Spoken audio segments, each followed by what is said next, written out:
গুপ্ত তোমরা। অনেকে গুপ্ত সুপ্ত আরো কত কিছু বলে রে ভাই, এগুলার কোন সীমানা নাই। আয়নায় নিজের চেহারা দেখে অন্যটা দেখে লাভ নাই রে ভাই।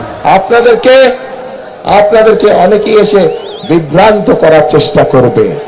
যারা এসে আপনাদেরকে বিভ্রান্ত করার চেষ্টা করবে, দেখা মাত্র তাদেরকে বলবেন গুপ্ত তোমরা। পারবেন বলতে? যারা এসে বিভ্রান্তিমূলক কথা ছড়াবে তাদের একটাই নাম, তারা হচ্ছে গুপ্ত। কারণ তাদেরকে গত 16 বছর আমরা দেখি নাই। তারা এদের সাথে মিশেছিল, যারা 5 তারিখে পালিয়ে গিয়েছে তাদের সাথে তলে তলে মিশেছিল। অনেকে গুপ্ত সুপ্ত আরো কত কিছু বলে রে ভাই, এগুলার কোন সীমানা নাই। নিজেই যারা গুপ্ত হয়ে উদাও হয়ে গিয়েছিল বছরের বছর, যারা মজলুমদেরকে বলে এরা নাকি গুপ্ত আর সুপ্ত।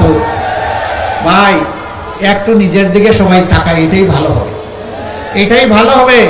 আয়নায় নিজের চেহারা দেখে অন্যটা দেখে লাভ নাই রে ভাই। 2 বন্ধু রিক্সায় চড়ছে, বয়স্ক মানুষ, তো কম বয়স যার, এই 2 জনের মাঝে একজন বলতেছে, বন্ধু তোমার কেমন লাগে শক্তি সামর্থ্য? কই না আমার তো ভালো লাগে। কই ভাই আমি বোধহয় আর বাঁচবো না।